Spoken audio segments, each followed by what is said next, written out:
Mr. Mayor, we are live.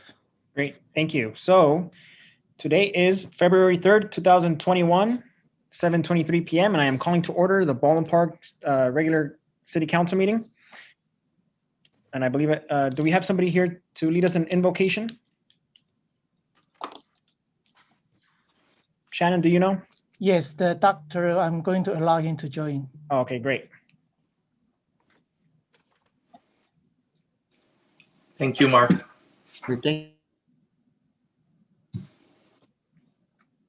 Hi, Pastor Flores, can you hear me? Yes, I can. Thank you. Great. Thank you for the opportunity. Yeah, let us pray. The Lord is our shepherd, we shall not want. You make us lie down in green pastures. You lead us by the still waters. You restoreth our soul. You lead us in paths of righteousness for your name's sake. Yea, though we walk through the valley of shadow of death, we'll fear no evil, for thou art with us. Your rod and your staff are with us. Lord, I thank you today, Lord, for our council. Thank you for our mayor.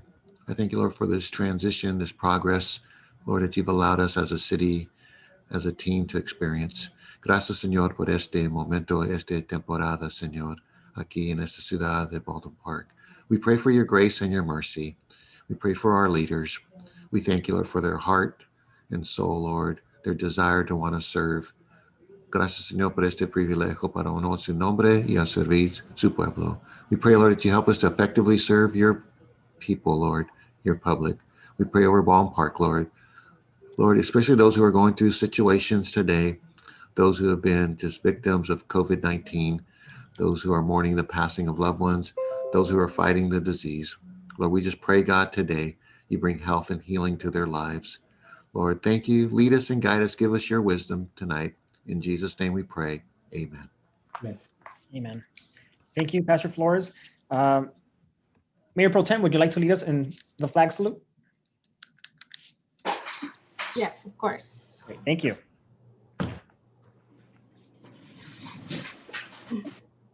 Ready? Begin. I pledge allegiance to the flag of the United States of America and to the republic for which it stands, one nation, under God, indivisible, with liberty and justice for all. Great. Thank you, Mayor Pro Tem. City Clerk, roll call, please. Yes, thank you, Mayor. Councilmember Daniel Damian. Here. Councilmember Monica Garcia. Here. Councilmember Paul Hernandez. Present. Mayor Pro Tem Alejandra Avila. Here. Mayor Emmanuel Estrada. Here. Thank you. And at this point, I believe we move on to proclamations, commendations, and presentations. And I believe we have a presentation by Erica Fausto, Scott Sapers, correct? Yes, Mayor. Mark, is that ready to go?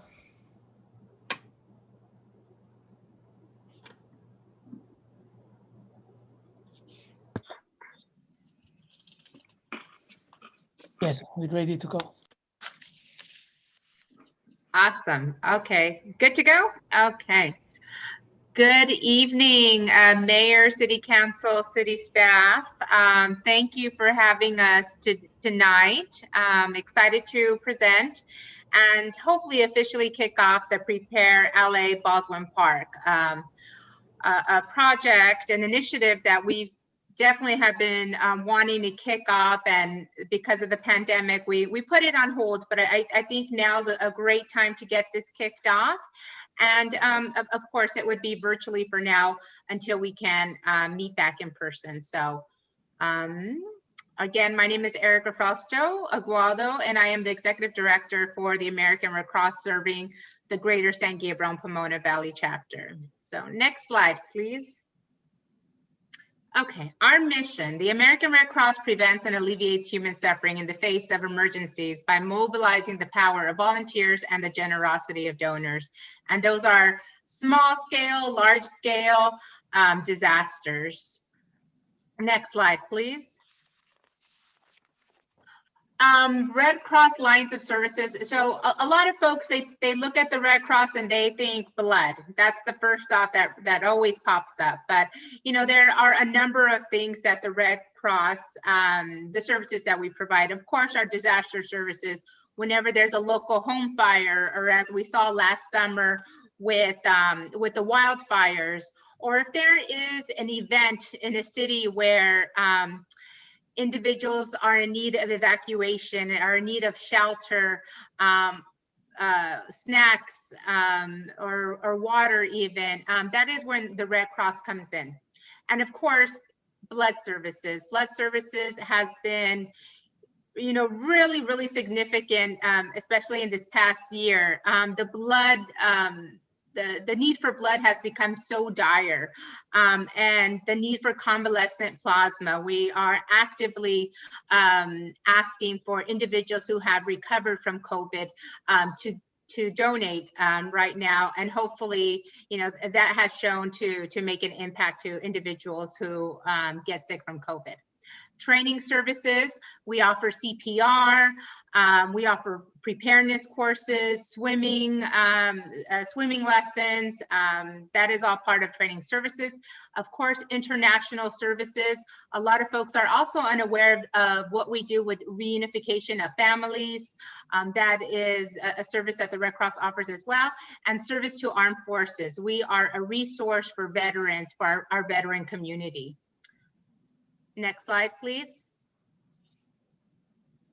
So I just want to give right now a brief introduction of Prepare LA and what this initiative is all about. And please feel free to interrupt me if anybody has questions. If not, we can save it till the end. Next slide, please. So this is an initiative to target communities in the Los Angeles area who are most vulnerable to disasters. And again, disasters come in a number of different ways. We saw recently this past weekend in the city of Glendora, for example, there was a threat, there was a home that had dynamite in it, and individuals had to be evacuated. The week before that, there was a similar incident in the city of El Monte. So the Red Cross is there. We come in to provide resources, and we're a partner. We're a partner with police departments. We're a partner with the LA County Fire Department. So that's really where we play a role. Next slide, please. So the strategy, there is a strategy towards this Prepare LA initiative. So it's to identify partners in the city. So government, labor, community, private, of course, you know, working with the city, working with the school district, looking for those partners to participate in this initiative. And prior to the pandemic starting, the 6 months prior, I was meeting with the business association, the women's club, the school district, the Boys and Girls Club, a number of stakeholders in the city to discuss this project. Again, community engagement. So this is really grass top leaders. The whole purpose and the whole kind of end goal is for the Red Cross to support the community, to provide trainings, to provide resources, but really for the community to own this initiative and feel like if they're empowered to be able to respond if there's a disaster. You know, a lot of times we talk about it, if there is a disaster, folks are going to need 2 to 3 days worth of food and water. Well, that's not the case. It's actually 2 weeks, as we've seen with larger scale disasters. A lot of times people have it in their mind that, you know, help is going to be on its way quickly. That's not always the case. It's always, you know, your neighbor, your neighborhood, your community that is helping respond in the moment. Of course, resiliency, a development of community-based and led resiliency and preparedness. Again, it's all about empowering a community, residents, a business community to feel like if they're empowered. And that's really through the support of the Red Cross and the partnerships that we make throughout the city.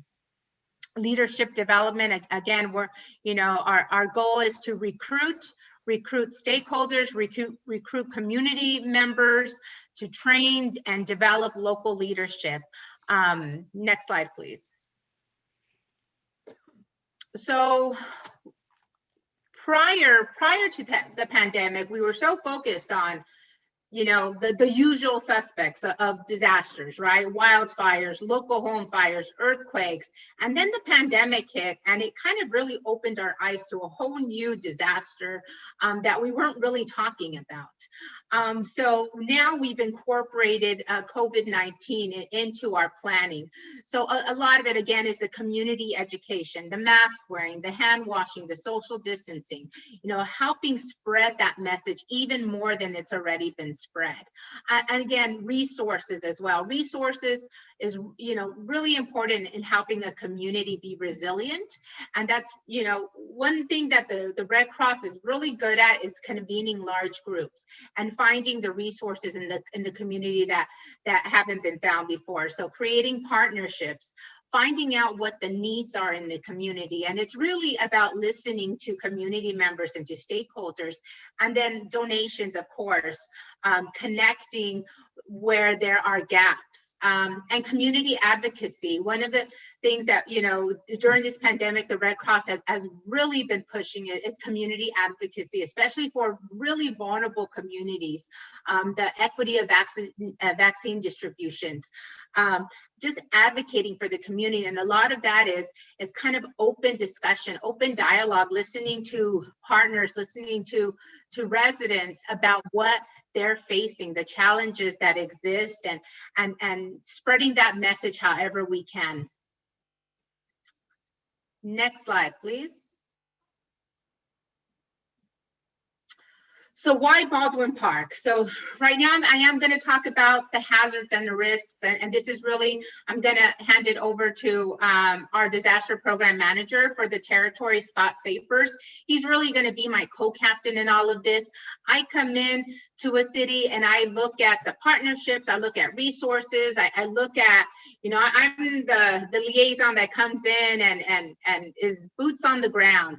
Scott is my partner that really looks at, okay, he sees things in a different way. He looks at, what can be a hazard in the city. So together we are going to assist in the development of this coalition. So next slide, please. All right, so I'm going to hand it over to Scott now. Scott? Hi, everybody. My name is Scott Sapers. I'm the disaster program manager for our area of the American Red Cross. I'm responsible for all of the preparedness, recovery, and response activities that take place for disaster. So I want to go over some of the risks and hazards and threats that we've identified for the Baldwin Park area. As you can see, the National Flood Insurance Program rate maps have not classified Baldwin Park as an area of much chance of flooding. Only minor flooding has occurred in the past, and most of those storm waters were easily handled by the San Gabriel River. There are concentrations of businesses that have been identified who are involved with hazardous waste materials in some way, and therefore regulated facilities. Those facilities are primarily located along the I-10 corridor. The reason that this impacts us so much is that should there be an incident in one of those facilities, it will impact the freeway. It will impact people's ability to get in and out and reach where they need to go. Earthquake is an issue for all of us. Certainly, the world is a much different place than it was a year ago. But all those hazards that we have to worry about are still hazards we have to worry about. There could still be an earthquake. There can still be a wildfire. There can still be all those things during COVID. So there's active seismic faults around Baldwin Park, and due to the location, you're kind of centered in between the faults, and we have a map for that later. The city will experience a lot of shaking, not to the point where you'll see like fissures open up because you don't have a fault running through the city, but severe shaking, which was obviously was going to cause some massive damage. And of course, you're bisected by railways at the 10 freeway, and that brings a number of potential hazards, being that, any number of things could be being transported. You could have a railway derailment of a rail car carrying hazardous materials that could spread the cloud across your city. And these are things that we think about and take into account. Okay, the next slide, please.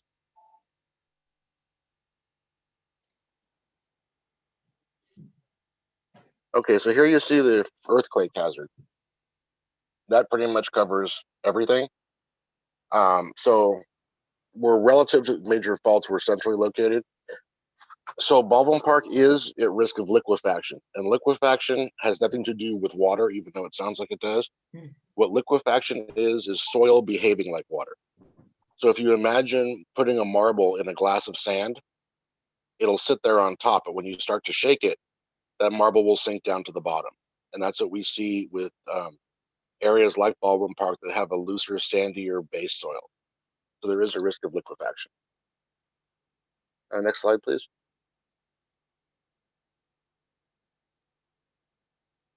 As you see, there's not much chance of flooding. If there were, you would see this area would be colored in blue. So you're not seeing that, and so that flooding is not a major concern. Next slide. Okay, Erica, you want to talk about the social vulnerability index?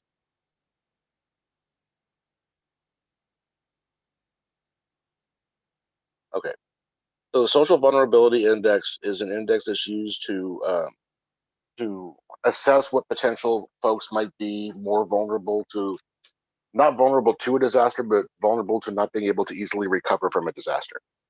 And that could be to a number of issues. It could be language barriers, it could be financial barriers, it could be transportation barriers, it could be education barriers. And that's what this map represents, as areas and pockets where that's a more major concern. Next slide, please. Okay, so from 2014 to 2019, our disaster action team received 26 service requests in Baldwin Park.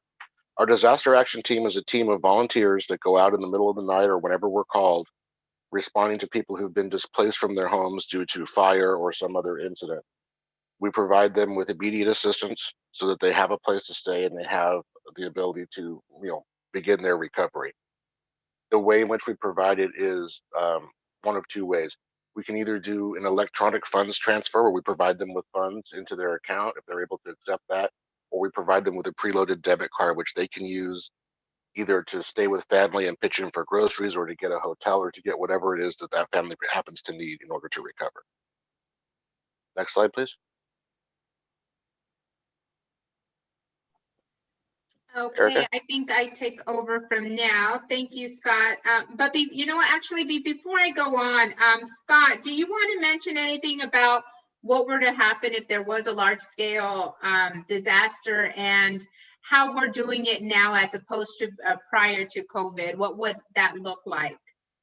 So in the event of a disaster wherein multiple people are displaced, say a large scale apartment fire or something larger than that, where you have multiple families displaced.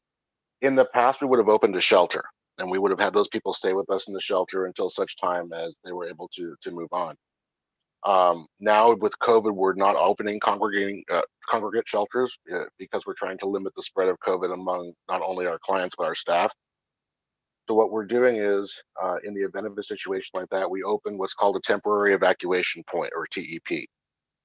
That's typically a parking lot with access to restrooms, where we have folks drive in. We maintain traffic control, keeping everybody in their cars, and we then individually work with them to get them housed in a hotel or motel nearby. So we have basically 3 tiers. We'll start off with the hotel and motel nearby. If we have to, we'll expand outward away from Baldwin Park if we need to, if they can't support that number of people in the hotels due to room availability. And as an absolute last resort, we can open a COVID congregate shelter, but that's an absolute last resort. If that's done, then it's opened very differently from Red Cross shelters you may have seen in the past. In a COVID congregate shelter, for instance, there'd be a quarantine area for those that are ill. Everyone would be screened coming in and going out with non-contact thermometers, as well as being asked screening questions, and there would be obviously a limited capacity. So where we would be able to have had X number of people in a room before, now with COVID, the distance apart needs to be greater. So the more separation, so less people. So that's an absolute last case scenario, and we're trying to avoid congregate shelters if at all possible during COVID. Thank you, Scott. Okay, so just some of the offerings of Prepare LA, which we will bring, again, is life-saving services. We offer preparedness courses from anywhere to kindergarten to seniors and everything in between. So it's very tailored to meet the age group that we are presenting to. Support facilitation, coordination, and organizing, convening.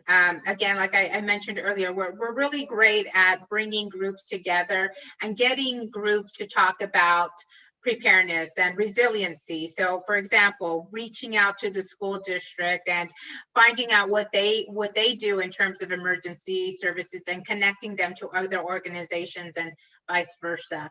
Again, and a lot of conversation surrounding emergency preparedness and finding out what the community wants as well, finding out what the community is interested in, and then how can we support that. Next, please. And the way we really kind of approach this is the 4 pillars of resiliency. We talk about preparedness. We talk about the important. We talk about volunteers and what is available in the community. Again, community responding to community. Understanding hazards. It's really important for community members to start seeing what are the hazards in their community. Start thinking about outside of their community as well. If they go out, to another city to work, having that plan so they can get back to their family, and it's kind of all related. And then resources, looking for the resources in the city, and then connecting that to connecting that all around. Next slide, please. So some of the resources right now, just specifically, so virtual preparedness shows for children, Prepare You for individuals, seniors, and teens. These are all done virtually. For the business community, the continuity of operations, so planning for businesses. We have seen that, a community's ability to bounce back is dependent on how businesses are able to bounce back. And then high school clubs virtually. Post-COVID is first aid, CPR, and certificate training. That's one of the offerings that we offer to our other coalitions in other cities that is really popular amongst residents and stakeholders as well. And then the free smoke alarms and fire safety education. Last year when we had to cancel the kickoff, this coalition kickoff, we also had to cancel our Sound the Alarm event that was scheduled for April of 2020. We were, that's a great event where the community comes out, the stakeholders come out, and we go into individuals' homes and we install fire alarms while providing them with preparedness education. We are looking at different ways to be able to move forward with the free smoke alarm program. In the past couple of months, home fires have been so high, and it's really the result of just folks not having smoke alarms. There's loss of life because smoke alarms give those individuals the few seconds, minutes that they need to get out of their home. Next slide, please. So just a few a history of partnerships and activities in Baldwin Park. So we have installed 217 alarms in 37 homes to date. We really hope to really increase that number once we're able to, and really saturate the community and hopefully get as many fire alarms as we can into homes, into apartment units, mobile home parks as well. So we're really hoping to be able to move forward with the home fire campaign. Youth clubs, really important to the community as well. Active volunteers, we currently have 26 residents listed as volunteers, and that includes youth. The majority of that is actually youth. And then faith affiliates. Faith affiliates are partnerships that the Red Cross has with local churches, and again, providing services to those local churches.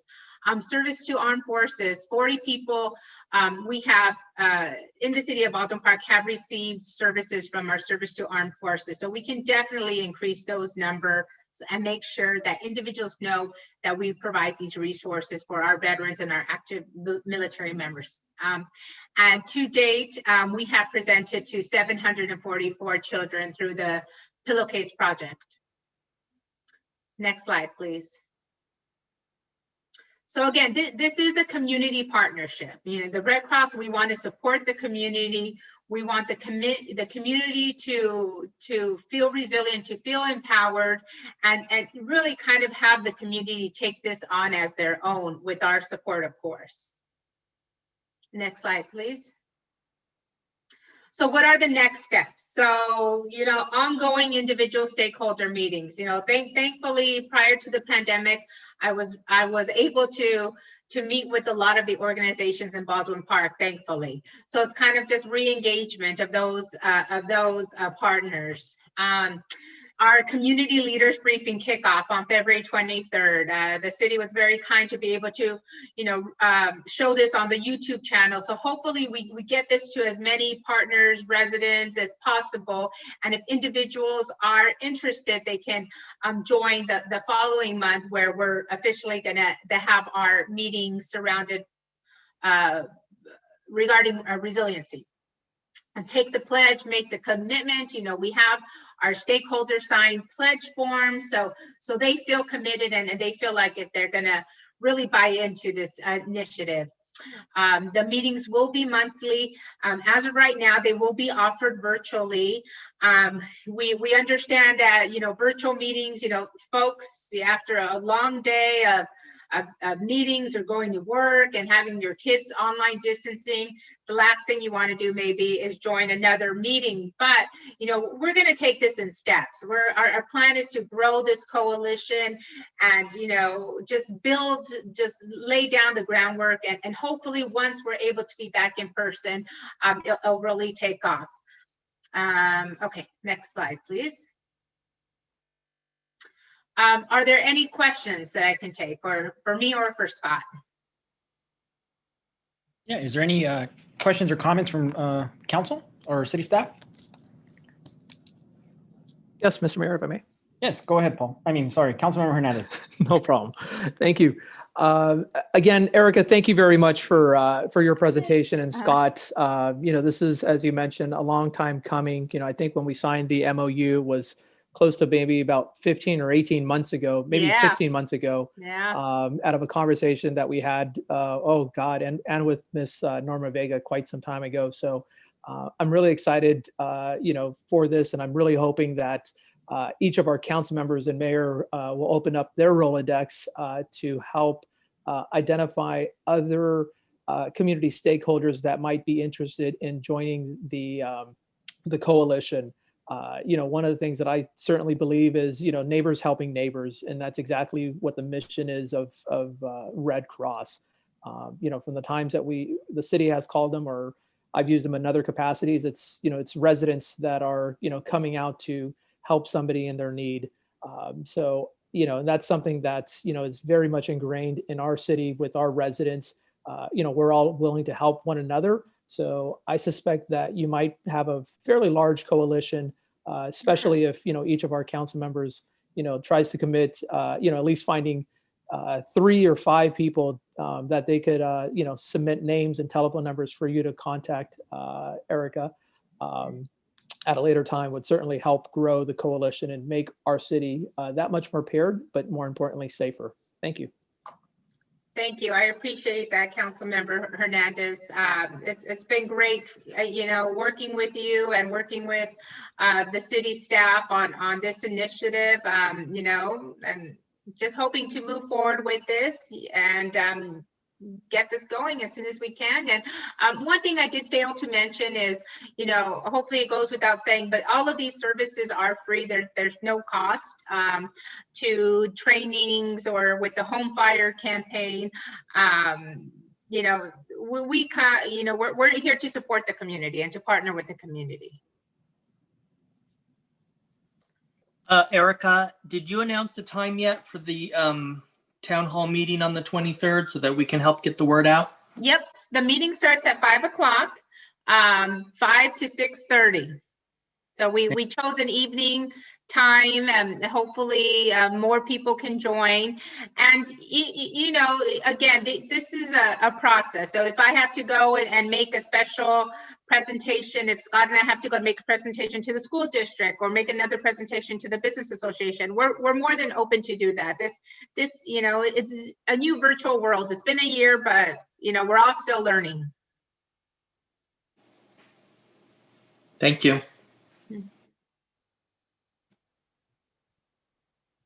Great. Is there any more questions or concerns from city staff or council?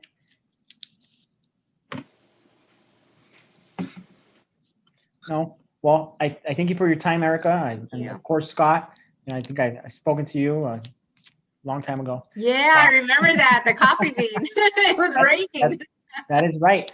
You know, and I'm excited to see that there's a partnerships going, and you know, the pandemic has really shown us why it's so important, right? That we work together and that we have a very strong sense of community. And I think, you know, there's, you know, a lot of that can come out of this. So I'm looking forward to it. Thank you, I appreciate it. And on the next slide is my phone number and my email address. Anybody can feel free to contact me. I look forward to it. Thank you. Great. Thank you for that. So at this point, we can move on to public communications. City Clerk, is there anybody looking to speak? Yes, we have 4 speakers, and I'm going to defer to our Deputy City Clerk. Great. Thank you, City Clerk and Mayor. We have Mr. John Rios.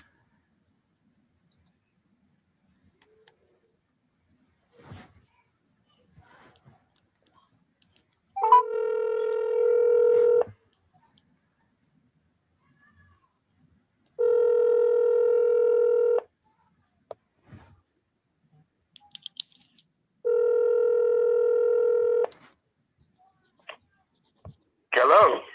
Hi, Mr. Rios. This is Mayor Estrada. I'm calling you regarding your request to speak. You have 3 minutes, okay? Okay, let's start with, before I even start talking, the last time you guys already had the clock running. And by the time I started talking, it was already 2 minutes and 50 seconds, okay? Oh, okay. So, okay, I'm gonna start now. Okay, one of the things that, to the chief of police, I have requested a couple of times to talk to him, and he doesn't return my calls. I've called the detective bureau, and they don't return my calls either. Okay? Another thing is, 2 weeks ago when the people talked about there was the streets were dirty and there was trash here and there. If they're so concerned about that, all they have to do is call Public Works and they'll take care of it. I usually call them up within the same day or the following day they pick it up. And if I see something that's not proper things, I'll call code enforcement and they do their jobs right away. You know, they'll call up, I tell them where it is and everything, and they'll do their jobs. So I don't know what those people were complaining about. If they really want the city to look better, that's all they have to do. Call Public Works or the code enforcers, they take care of it. Okay? And that other thing about putting the council chambers under Lozano, come on, give me a break. 20 years of taking away from the community. What are those people thinking about? You know, the way you answer on the newspaper, it was beautiful. Everybody praised you, Mayor, on what you said at the end of that article. And that's about it, you know. So have a good evening. Great, thank you. Have a good evening, Mr. Rios. Okay. City Clerk, who is next? Catherine Lozier.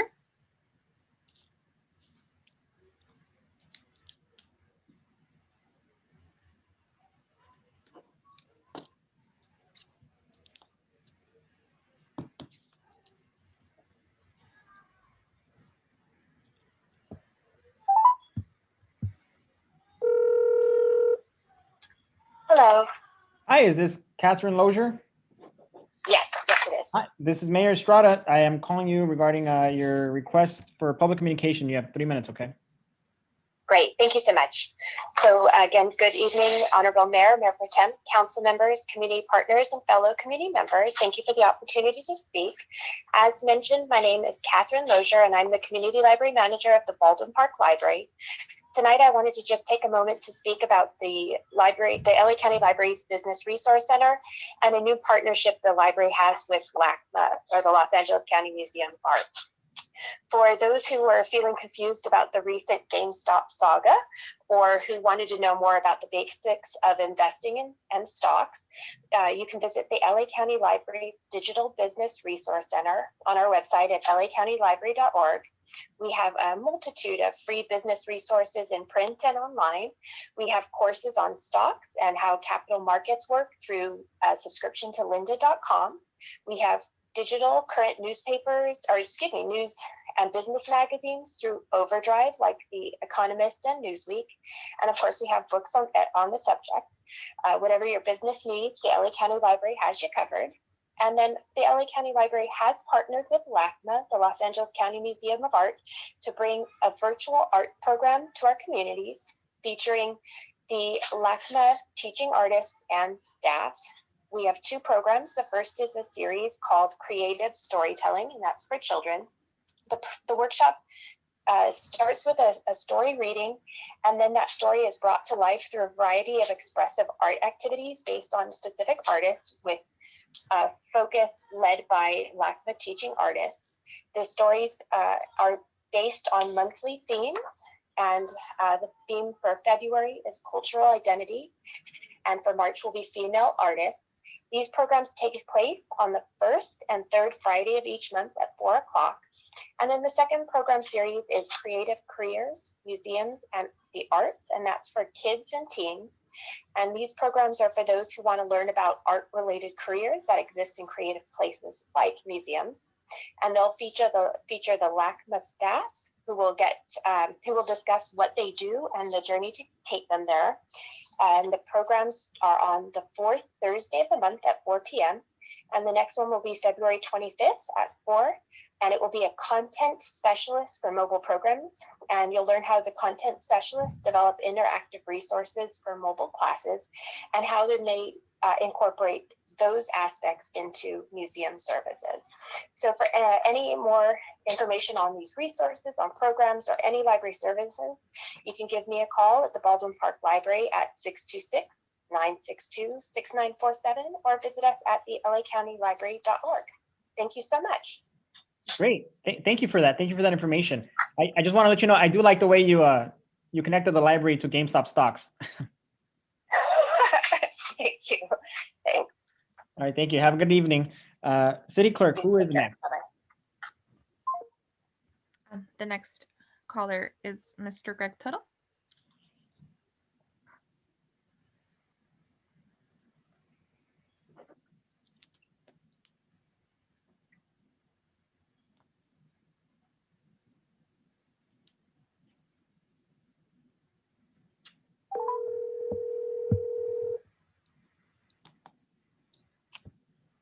Hello? Mr. Tuttle, this is Emmanuel. I am calling you from City Council meeting, and I heard you wanted to speak, so you have 3 minutes, okay? All right, thank you very much. Start now? Go ahead, whenever you're ready. Okay. First off, I want to mention about your city clerk, Marlene Garcia, and the deputy city clerk. They're not doing their job.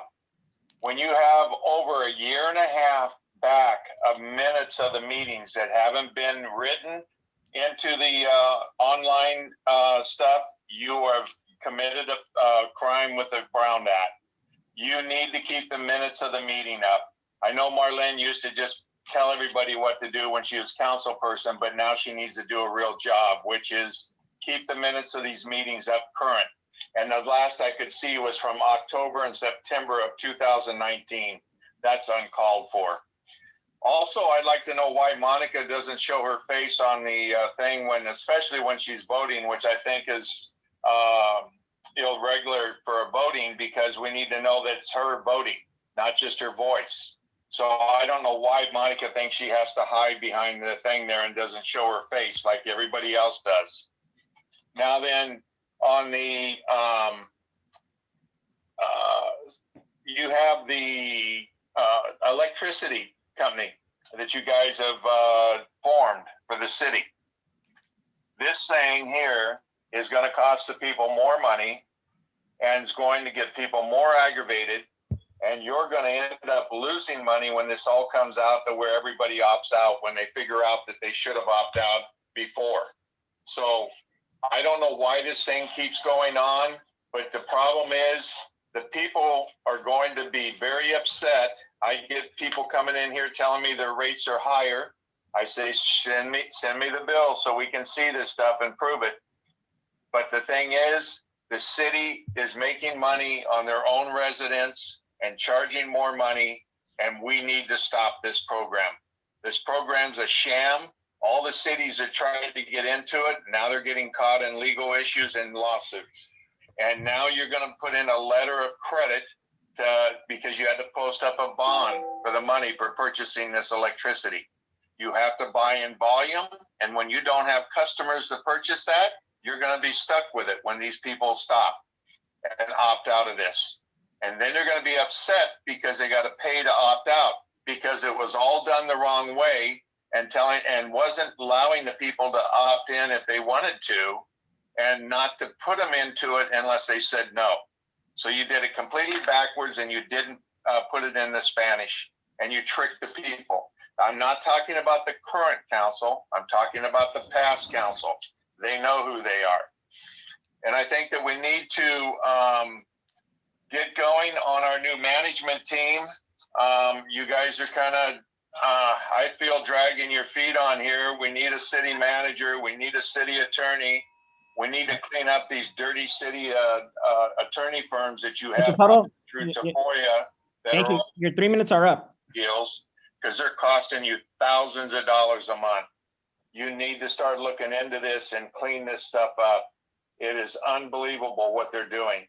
So please get this stuff rolling. Get these attorney firms that are killing you on money out of there. Tafoya is one of your biggest nightmares. You got an attorney named Medina. Sorry, Mr. Tuttle, your time is up. Okay, I'm sorry. Thank you very much. Thank you. Bye. Thank you. And I believe we have one more caller, correct? Yes, Mayor. Mr. Javier Navarro.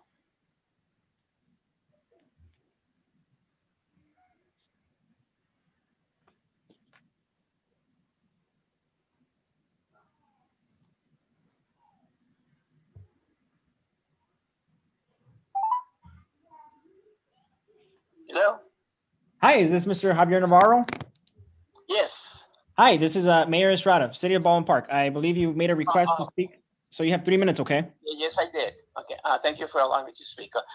Okay. First of all, I need some feedback on what I was told 3 months ago about the no lighting on Baldwin on Ramona. I was told 3 months ago exactly that it was going to be taken care of this past January. Here we are, first week in February. Nothing has happened. It's so dark, especially in front of the senior center, the parking lot. I mean, what are you waiting till? I mean, I just heard that there was some vandalized city vehicles. I mean, you gotta start with lighting right there. That's the first step. I mean, what are you waiting for? For something worse to happen? Somebody getting mugged? I mean, this is ridiculous. I mean, this is not a problem from 3 months ago. This is a problem a year, 2 years ago. I mean, somebody is not keeping the public informed of what's going on, what's happening. You talk in your meetings about doing this, doing that, but there's no feedback. That's part of the problem from the old city council. So, after the public communications, I'd like to hear what your feedback is on that. Thank you for listening to me. Bye. Yeah, great. Thank you for that. City Clerk, was that our last caller? Yes, Mayor. Great. So I do believe Sam, I think Sam can update us. I believe the lights on Ramona by that senior center, are they part of that downtown update? Yeah, hi, good evening, Mayor. That is absolutely correct. So the project is already on the way. We had our pre-construction meeting. The streetlights, all of the streetlights have already been delivered. They're in storage at the city yard, and we're going to start that project next week. So you'll start seeing some activity. You'll start seeing all those lights being restored. Great, thank you. And then I know that, and I don't know, Manny Carrillo wants to comment, but I know that I've kind of been, talking with Manny and Shannon, and we're working on making sure that, there's better communication between the city and our constituents, and keeping them up to date so that they're aware of our events, our news, and anything and anything and everything in between. Isn't that right, Manny? Yes, we are. Thank you, Mr. Mayor. Yes, we are working on a video element of the Ballin Park now, and we're working hard on social media to kick off our campaign, Let's Get Social, something we want to strengthen. And also in regards to the gentleman, Mr. Navarro, that mentioned the lights at Morgan Park, we are working, we have some additional lights that are out in the park, and we are working with the vendor. We are holding them accountable, and they're shipping us parts, and we keep on going back and forth, but we will rectify those lights very soon. So thank you. Great, thank you. And I know that Mr. Rios did give kudos to Public Works, and I want to second that. I know Sam and his team have been doing really well picking up the trash and going after graffiti, and even during COVID times, they've done a really good job. So I want to let them know that we're all aware of that. Thank you, Mayor. Of course. So I believe, yes, Mayor Pro Tem. Yes, I wanted to add to that. I know Ms. Alicia at the last meeting, she brought up the concern about the trash in around the freeway areas. And like you said, Public Works has been working around that. And I just talked to Sam and Anthony, as a matter of fact, to confirm that it is the area that Caltrans handles. So what they are doing is they're keeping in close contact with Caltrans to make sure that they're keeping those areas clean, because as the city, we're not allowed to go into those areas. So they're going to be keeping in contact with them to make sure that those areas are kept clean. But we do appreciate the residents calling us and informing us of the problemed areas so that we can keep up with that. So I just wanted to update Ms. Alicia on that. Great, thank you. Is there any other comments from any other council members or city staff? If not, we can move on and we can go on to the consent calendar. Can I close in memory of somebody before we go on? Yes, of course. Go ahead. Hold on, Abby. Okay, I want to close in memory of Mr. Joe Sanchez. He was my neighbor many years ago. He's a former resident of Baldwin Park now. Today at 6:15 this evening, I received a text that he lost his battle against cancer. He lives behind his wife, 4 children, and 8 grandchildren. He now lives in Texas. He's a veteran of the Vietnam War. He was one of the first families we met when we moved here to Baldwin Park, to this house. So very close to our heart, and he will be missed dearly. My condolences to the family. Thank you. Thank you. And of course, I believe it was this week or maybe at the end of last week, we heard about Pastor Cana from Our Lady of Guadalupe in the city of Irwindale, which I'm sure a lot of Baldwin Park residents go to, because it's nearby the upper side of Baldwin Park. And of course, we know that, he's been instrumental in affecting a lot of our families, including mine, on a personal level. So I want to close on behalf of him. Is there any other council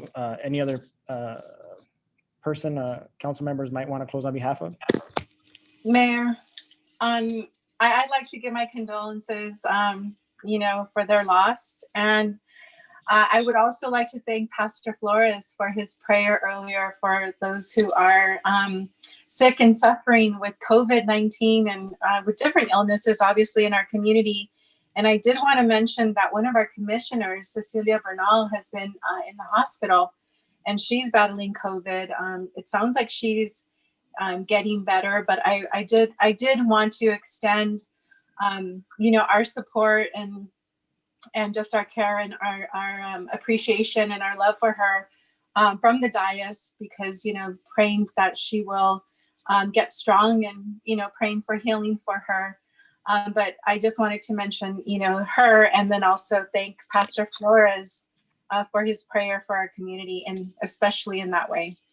Thank you. Yeah, of course. And I've only gotten to meet her, recently, and I know that she is a great member of the community. I know she's very involved in the church, and I know that she's very involved in outreach. And I have all the respect for her for doing so. And of course, I want to see her get better and continue being the great member of our city that she is. Thank you, Monica, for informing us of that. I agree. Cecilia is a great person. My prayers go out to you, Cecilia. I'm hoping you get well really soon. Great. So at this point, we can move on to the consent calendar. Is there any items that you are looking to pull, council members?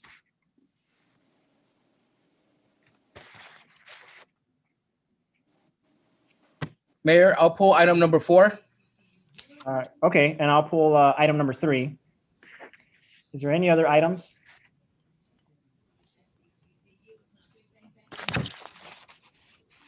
No? If not, at this point, I'll make a motion to pass items 1 through 7, except 3 and 4 on the consent calendar. Can I get a second? Second. Thank you. Any objections? No? So that motion passes, and we can go with the number 4 first. Councilmember Damian, you have the floor. Thank you, Mayor. So Ben, I wanted to see, got a couple of questions for you. I did hear Mr. Tuttle say that on the public speaking that the BP Proud program was charging more. I had heard the same complaints from different residents in the city over the last week or so. So what I did was I reached out to someone who did not opt out of the program, and I requested an invoice from them prior to Be Proud and one after Be Proud. And I compared it to my bill as well. So just so we can get clarification, Ben, for the residents and for us as well, do you know more or less what it is that the BP Proud program charges us per kilowatt on tier 1, tier 2, and on the high usage charge? Thank you, Council Member. I would have to look up that information specifically. I don't have it handy. I don't know if Shannon could answer that. I doubt he would have that as well. We do have Kathy DeFalco here with the CalChoice company that assists us with the program. I'm not sure if she can. I may have to look up that question and provide you an answer later. Kathy? And my understanding is that the rates at the current time are exactly the same as Edison's, but I don't have the information regarding the tiers. And Kathy, if you are able to answer that question. I do not have the exact rates, but you are correct. Every rate structure is at parity. There is no difference.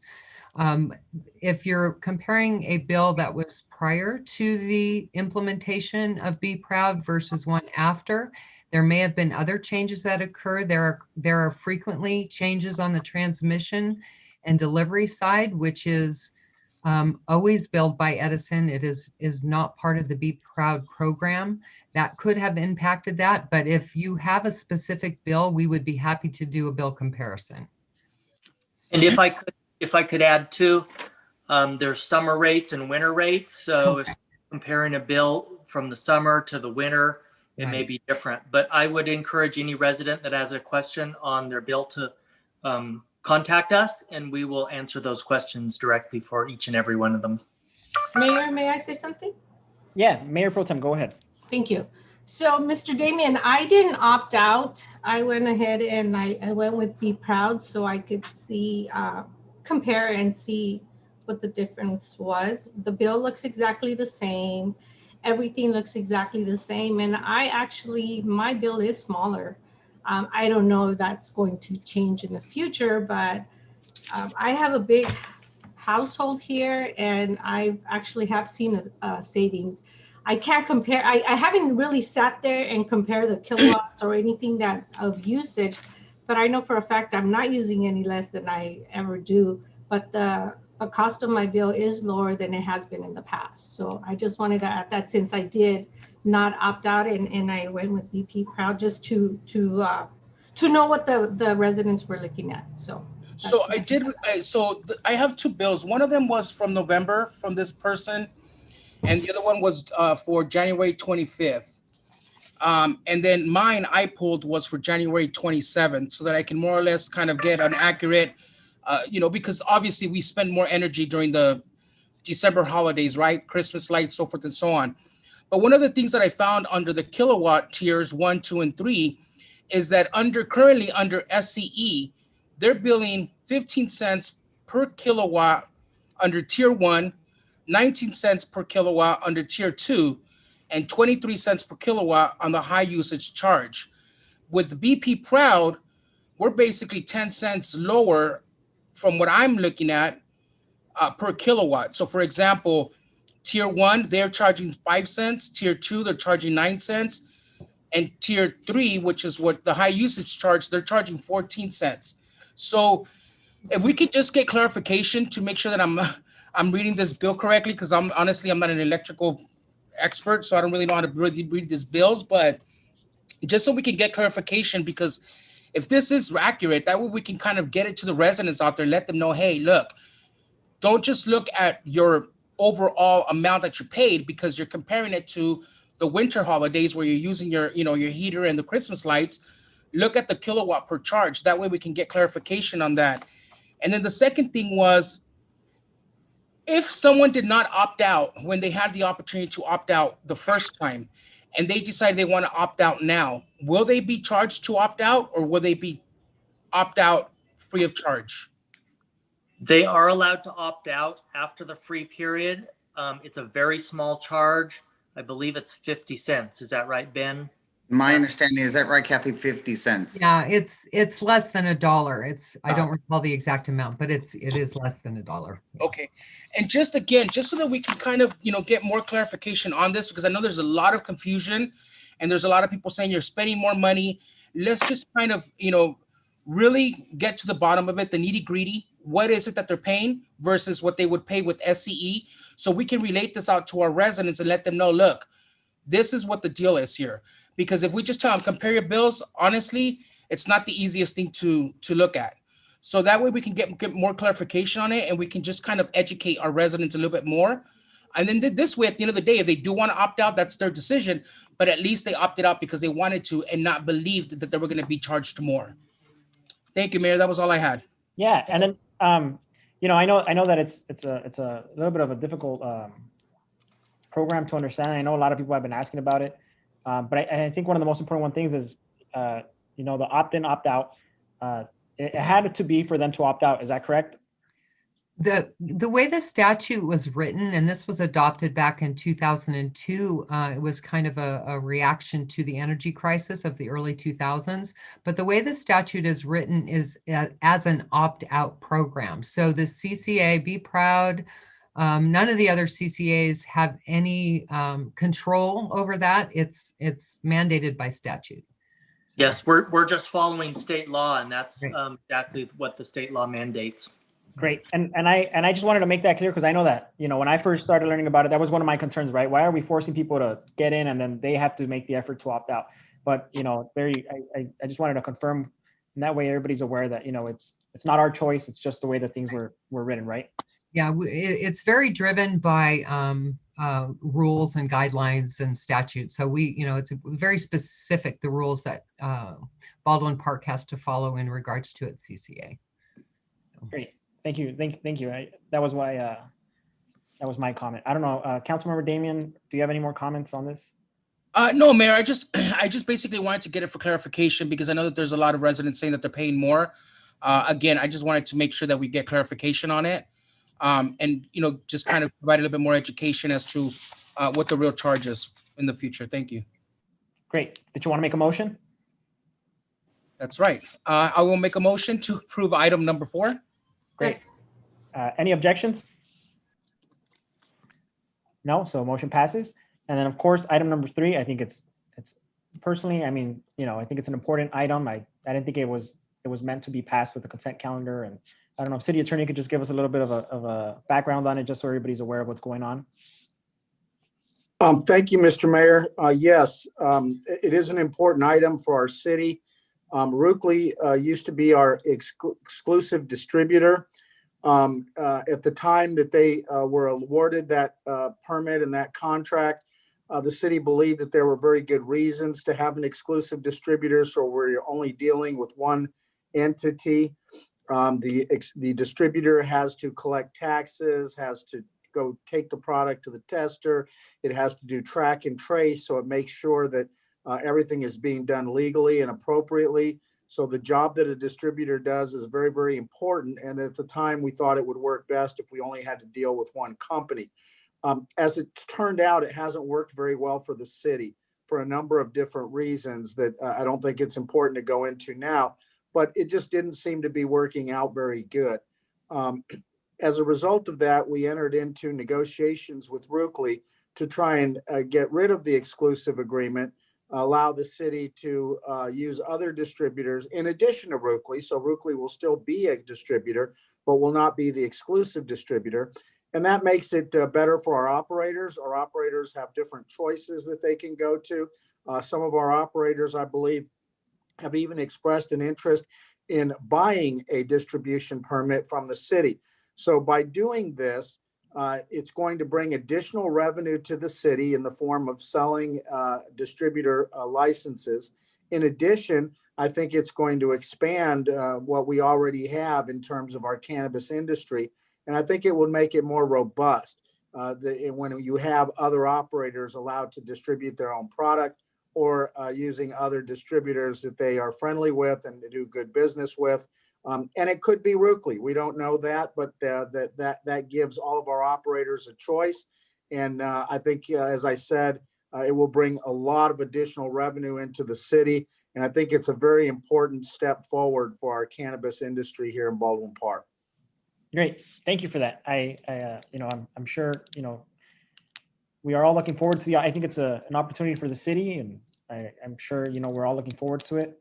Like, as I said, it's an important piece of paperwork, and I didn't think it had to go through the consent calendar. I don't know if any other council members have any comments regarding it. If not, Mr. Mayor? Mayor. I think we all do. Yeah, that was all 3 of you. We'll just go down the list. So Mayor Pro Tem, you have the floor. Thank you.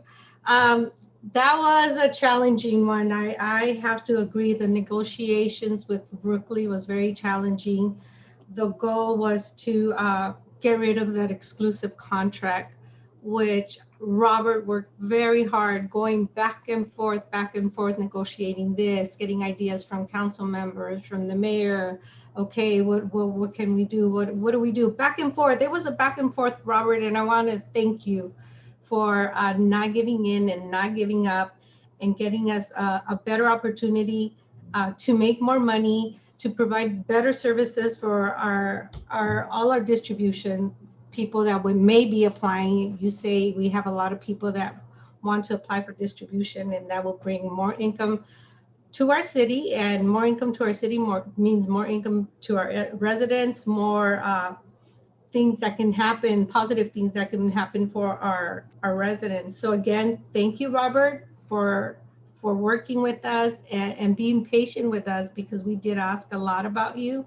You were put in the front line, really, we did give you the orders like they do in the military, and you went to the front line and you took care of it. So thank you so much for working diligently and getting this exclusive contract out of the way. So now more people have the opportunity to be distributors, and I think everybody else will be happy. We can now do business with more people. Thank you. Thank you, Mayor Pro Tem. And then I believe Councilmember Garcia. Thank you. I just wanted to recognize the team efforts to get this done. And, like I've mentioned in the past, high five to everyone who put our heads together and we're very solutions oriented. I want to give special recognition, if I may, to Councilmember Damian and Councilmember Hernandez. I know that this was a council effort, but I just truly appreciated the leadership on this. And of course, I also want to acknowledge City Attorney Tafoya for all your diligence and for taking direction from council and being flexible and being the face and the spokesperson, with Rukli, because I know that came with its challenges. And so want to acknowledge your efforts. Thank you so much. Really quick, I wanted our city attorney to speak to, if you could, and I'm sorry I didn't give you the heads up on this, but what I don't want is for some of the existing operators to look to the Rukli agreement and think that is what's going to set that will be what is set moving forward as we look at distribution licenses, fees, and terms of the terms of condition, or the conditions, the terms of engagement, I guess. So can you speak a little bit to that, City Attorney? Thank you. Certainly, Councilmember Garcia. Yes, so the terms of the settlement agreement with Rukli are exactly that's a settlement agreement. And the reason why that agreement's going to look different than an agreement that we would enter into with the distributors going forward is because we had to compromise in order to get that exclusive license back to us. And so that was the reason why you may see the cost for the distribution permit in the settlement agreement that will be different from a cost that we may ask other distributors to pay. And certainly I would expect that to be the case because the distributor license is very valuable. There are companies out there making millions of dollars distributing cannabis products.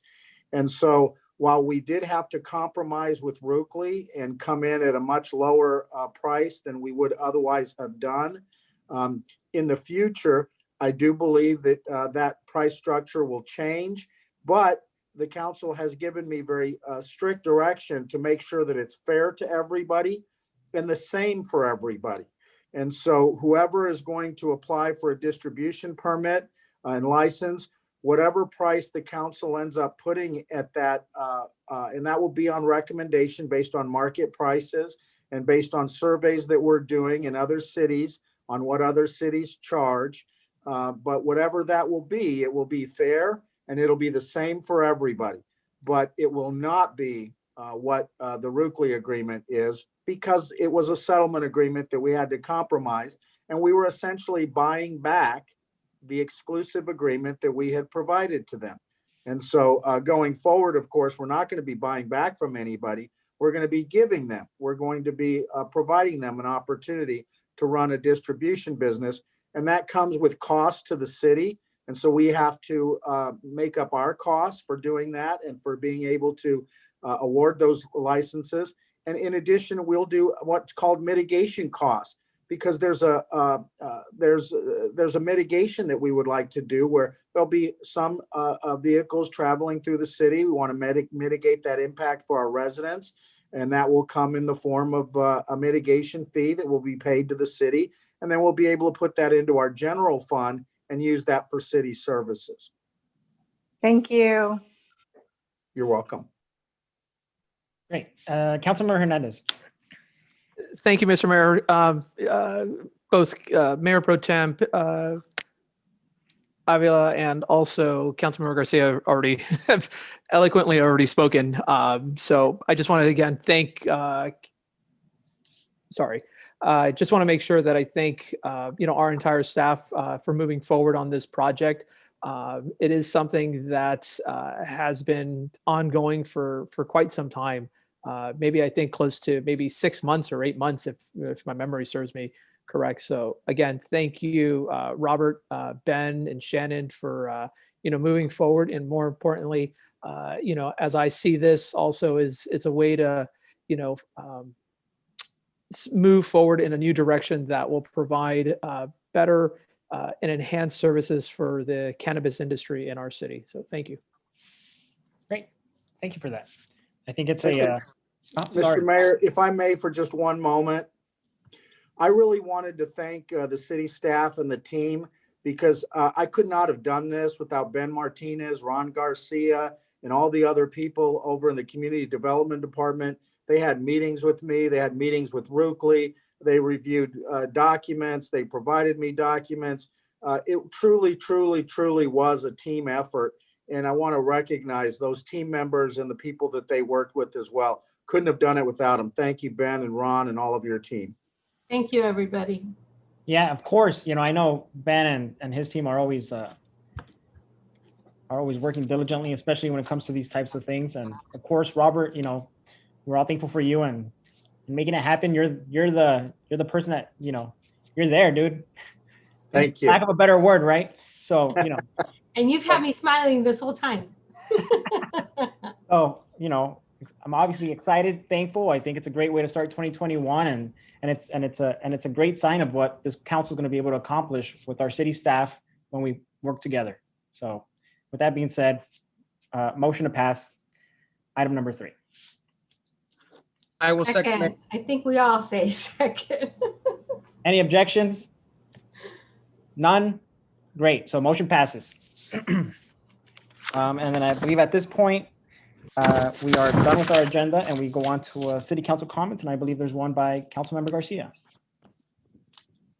Yeah, I asked that this item be agendized because there have been several incidents where out of a outage, power outage, or maybe an accident, there has been the traffic signal lights that have gone dark, and there haven't been any, to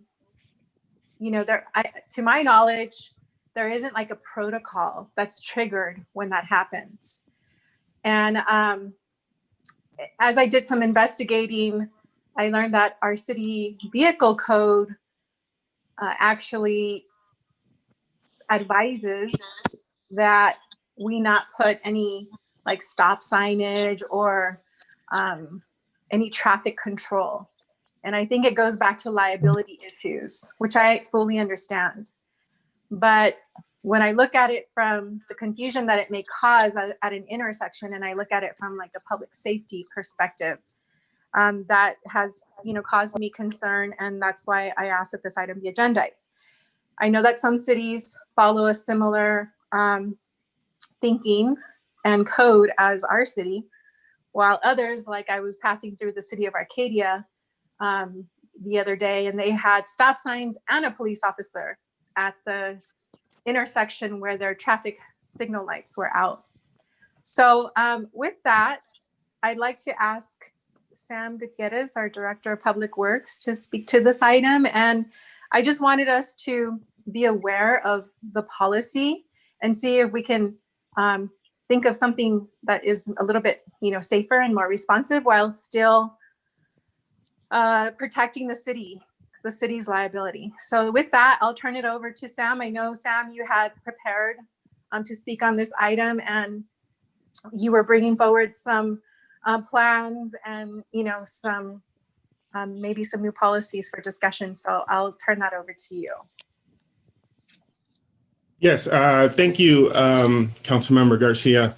I do have prepared some points to talk about this. So generally, the city of Baldwin Park, our policy right now is not to put up stop signs during an event where the traffic signal is inoperable.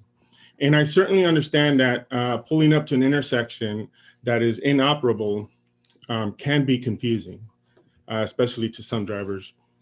But it is not considered dangerous, at least not in the legal sense, because inoperative signals are automatically converted into stop signs by statute.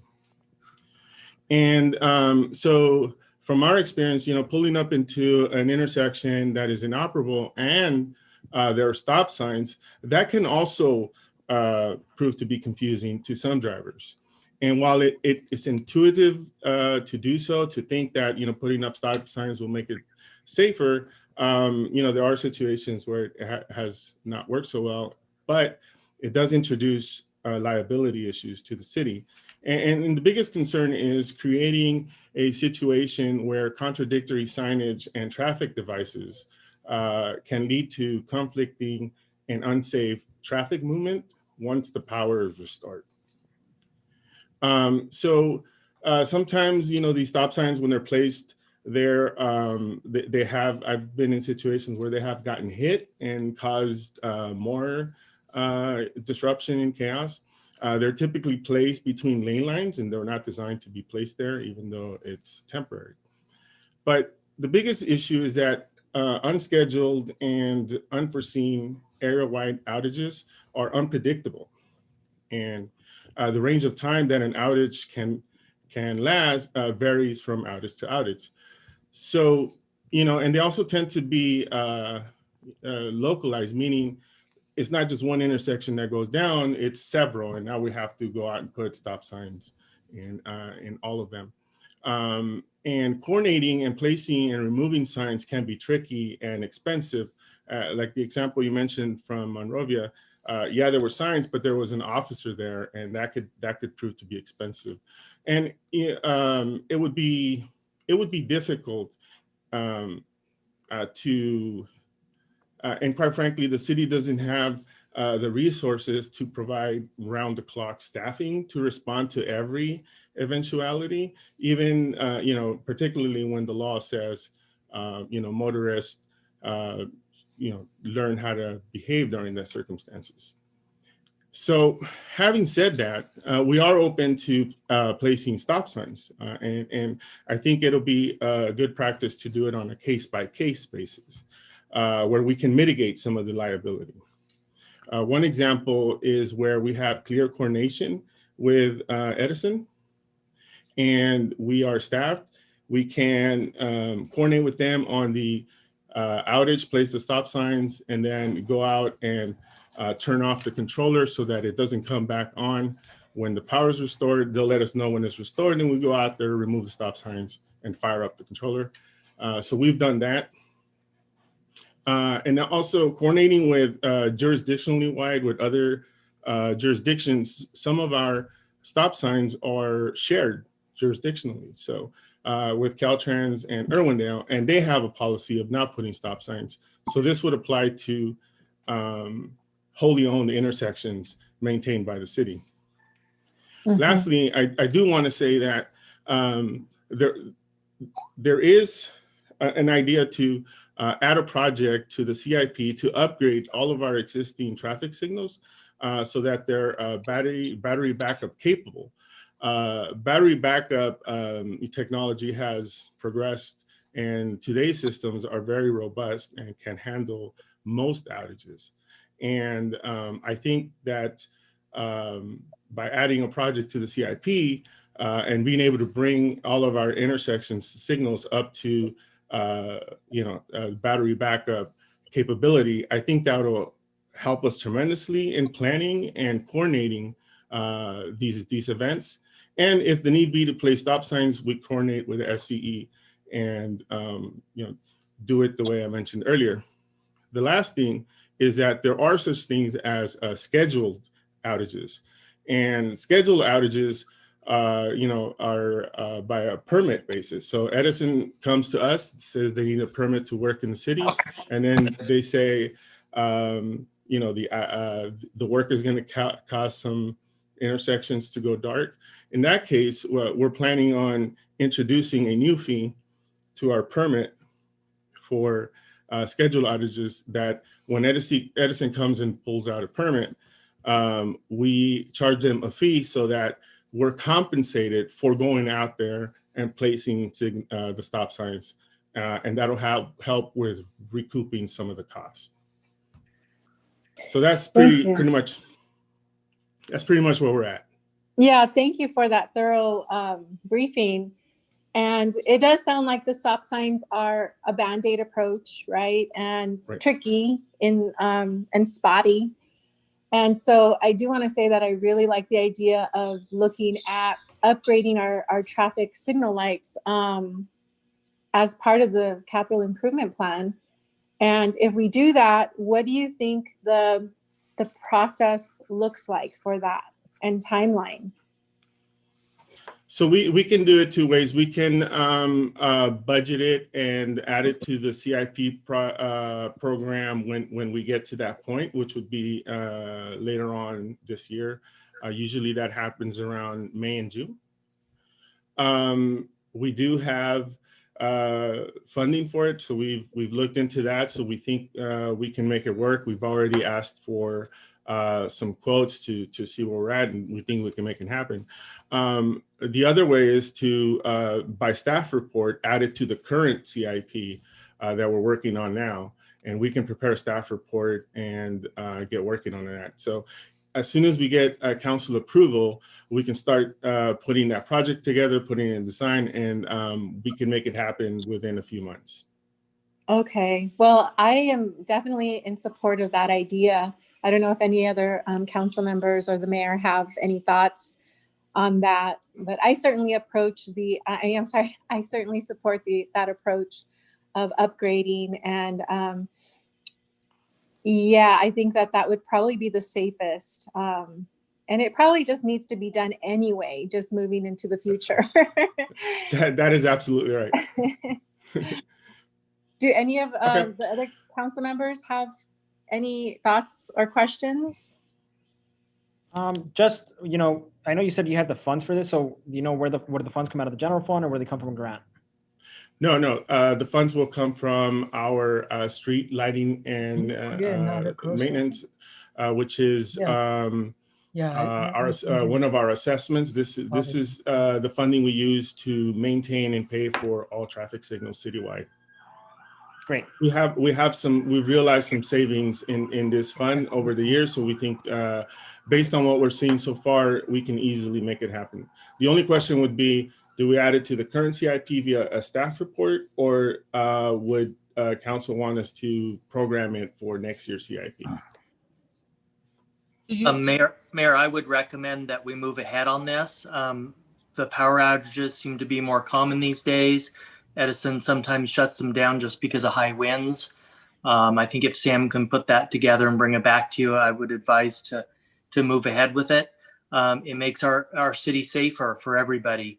When there is a power outage, the lights will continue to operate for quite some time because we have the energy saving LED bulbs in there.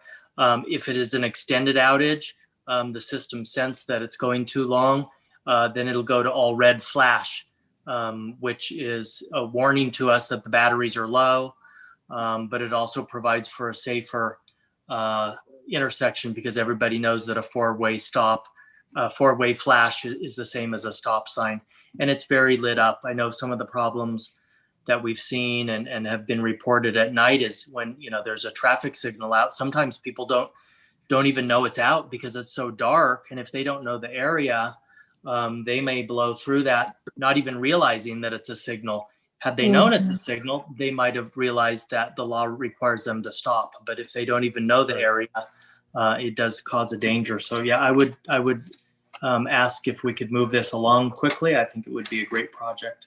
Mayor? Thank you, Shannon. Yes, Mayor Pro Tem? I agree. I hear what Ms. Garcia is saying. I've seen it happen many times as she has, that it does create a problem. And if we can get this process going, the sooner that we can get it going, the better. Because Shannon is right, and I've come across a situation when it is a blackout, and I know the area, so I know that I have to stop. but like he said, there's people that do not know the area and they'll just go across, and that's when we can create a major accident. So that sounds like a great plan, Sam, if you can continue to work on that. Mayor? Yes, Councilmember Damian. Yeah, so I had a question. So Sam, would we be able to include it with this year's CIP budget, or would we have to wait until next year? So typically we have the CIP already pre-programmed, but we in anticipation of this meeting, we looked into the budget, and we can certainly make it happen in this current year, but that would have to be via staff report and approval by the city council, which I'm with Shannon 100%. If we can move forward with it now, I'd be happy to put together the staff report to get the project going. That'll certainly get the systems in place a lot sooner than if we waited to add it to the next year.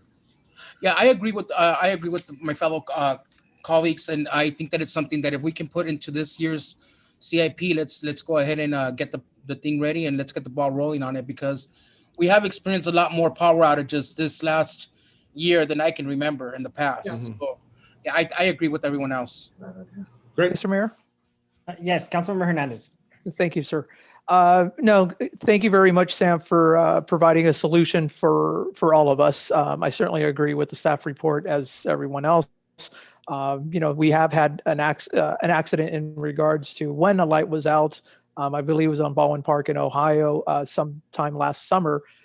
So this certainly would provide and would have most likely prevented such an incident, because I think it actually caused some city damage when one of the cars was hit one of our light bulbs, if I remember correctly.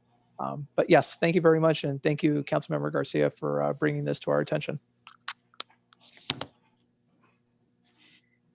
Great. So I believe Councilmember Garcia, you have the floor. Thank you. Well, I think you got the direction, Sam. So thank you, everybody. I think so. Yeah. Thank you. Thank you, Council, for the discussion and the direction. And we will go to work, put the staff report together, and bring it in a future meeting, hopefully first meeting in March. Great. All right. Is there any other comments from any other council members or city staff? No? So at this moment, we're not adjourning the meeting. I believe I make a motion to go back, recess into closed session. So, Mr. Mayor? Yes. I just got a notice from Mark Sue that the old one is closed and we have to go into a new one. Okay. And that new Zoom information was just emailed to everybody, and I can text it to anybody that needs that also. Great. Okay, so we can all check our emails, and then I will see you all there. Wait. So we gotta go into the new one and then come back here afterwards, right? And then we'll come back and report out. Correct.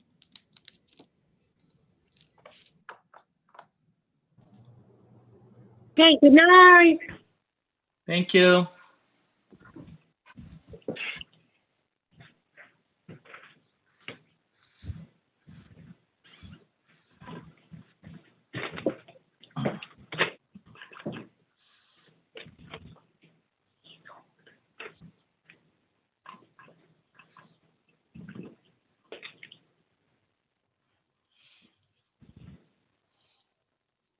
Trisha Contreras is talking.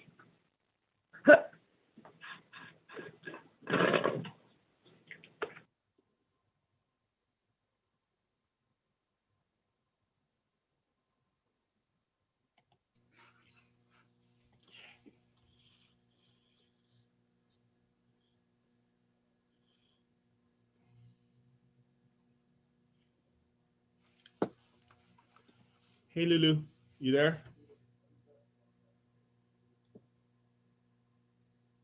Lulu?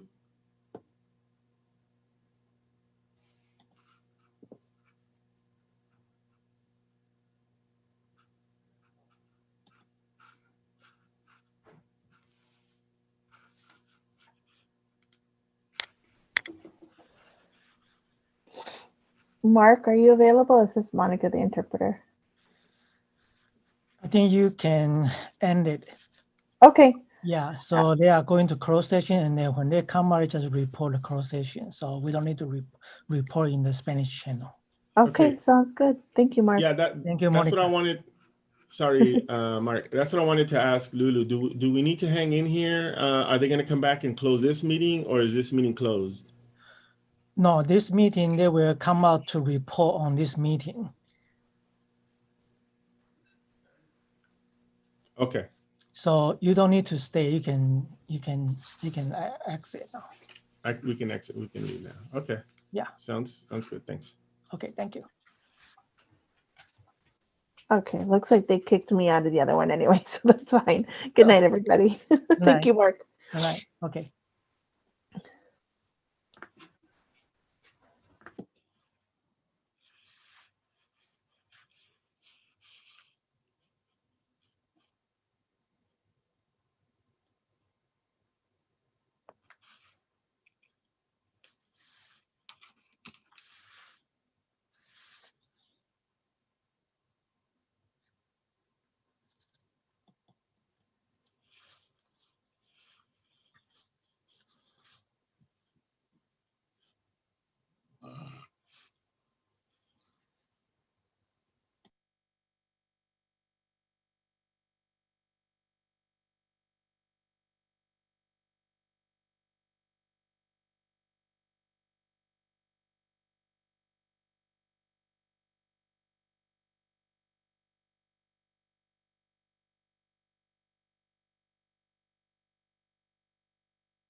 Hi, Mark.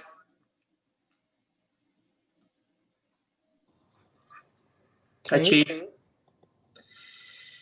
Sorry, I didn't know whether to stay on or not, so I figured I'd go ahead and hang out. No, we don't need you. We're just going to report out that there's nothing to report out. Mark, are we on live on YouTube still, or? Yes, we are. Hey, can you guys hear me? We can. Yes, Mr. Mayor. Can't see me, huh? Cannot. Nope. But We hear you. All right. yeah, we There have it a is. quorum. Yeah, we can report out. Great. So we have quorum. City Attorney, anything to report out? Thank you, Mr. Mayor. The City Council considered several items in closed session. No final action was taken, so there's no reportable action, and that concludes my report. Great. So at this moment, I move to adjourn the meeting. Can I get a second? Second. Great. Any objections? None? Meeting adjourned. Thank you, everybody. Good night, everyone. Thank you. Good night. Good night.